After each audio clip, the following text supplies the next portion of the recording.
Okay, we've gone through the first three key insights from our 2025 National Benchmark Study on resident sentiment towards sporting events with our friends at Longwoods International. Now we're going to dive into key insight number 4. And I have to pre-warn you that key insight number 4 has a ton of meat on the bones, and we actually only skimmed the surface of the amount of data that's sitting underneath this key insight. So I'm going to read it so we don't get it wrong. Key insight number 4: all levels of sporting events, from community to mega, are positively viewed in key outcome categories of economics, exposure, sports, society and culture, and environment. Whew, I know that is a mouthful. Well, let me break this down a little bit for how we looked at these factors. Remember, in Key Insight 3 and some of our previous work, we talked about that all events are different and they should be categorized differently. So we talked about Cimarron's proprietary event tiering system, everything from community events to youth and amateur, college and professional, major and mega. Those event tiers are all different.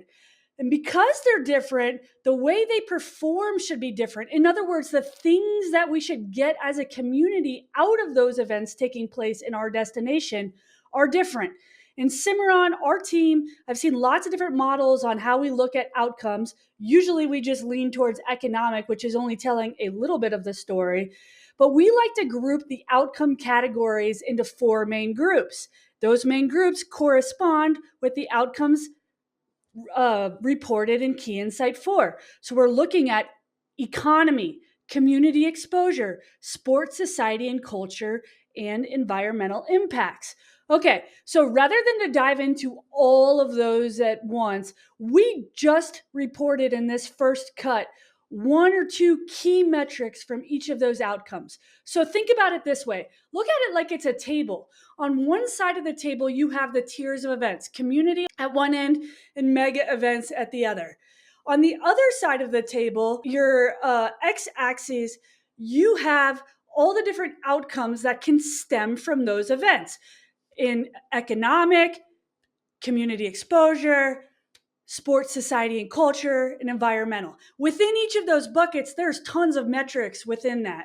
But just to keep it at a high level, what we're doing in this section of the study is we're looking at resident perceptions of the types of sporting events with those outcomes. Okay, so let's dive into the first outcome. The first outcome is economics, and it should come as no surprise that overall across the board on all event tiers, respondents' views are very favorable towards the perceived positive economic benefits of hosting sporting events in their communities. Mega events, major events, and college and professional events scored well, as did youth and amateur events and community events. It's interesting here, keep in mind, these aren't people that work in the industry. They're not economists, likely. So it's interesting to see that they had such a high rating for things like community events.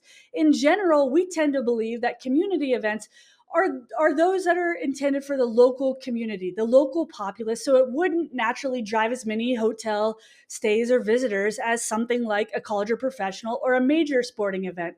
Just an interesting nuance to notice, and you want to be careful with that. We've actually written a piece in expert analysis. Zach Bozen on our team wrote about one of the worst kept secrets in sports, and that is bloviated economic impact numbers. Not saying that that's playing a part in these findings, but it is something to pay attention to as we go forward. So that's a high level cut at the economics. Let's look at outcome 2, which is community exposure.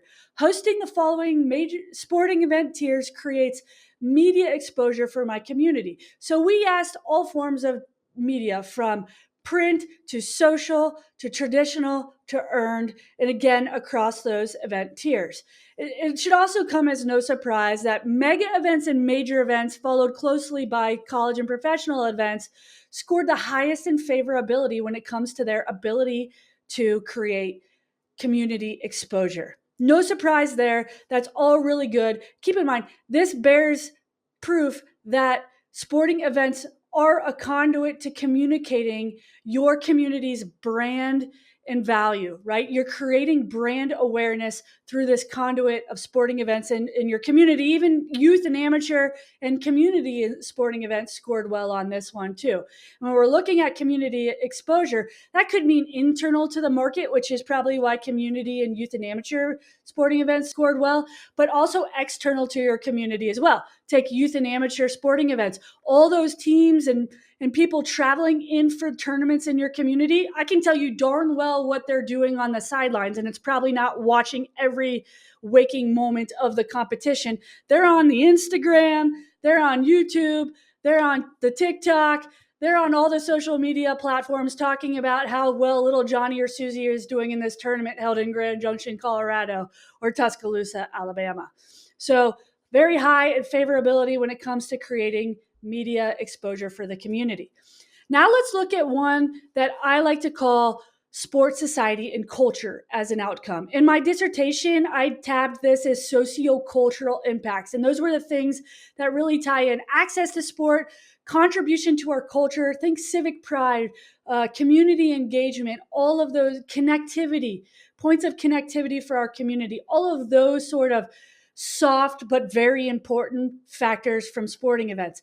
Again, really high. The interesting thing that I want to point out here is we actually see a little bit of an inverse relationship on the scale of event and its results in terms of favorability. So what I mean by that is community events scored higher than mega events when it comes to their ability for residents to connect. And that actually makes sense when we think about it.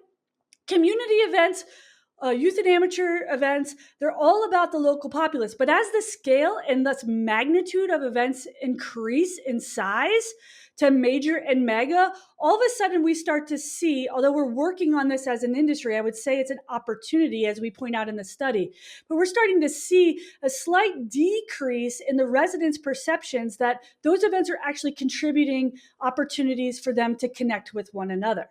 An opportunity, no doubt, as we move forward in the sport and tourism industry. Okay, so the last one we're going to touch on from an outcomes perspective is our fourth category, which is environmental. Now, we asked a negative question, so you want to be looking at the strongly disagree and disagree, so that those are actually favorable in this question. And the reason is you can't just ask every statement as positive because then you get bias in the response. I won't bore you with that. Just know that it's important to flip questions and statements here or there along the way to keep the respondents on their toes and to keep the data accurate. We don't want Christmas tree filling it out like you're taking, like you're 17 years old taking the SAT. We want people to think about these statements and respond accordingly.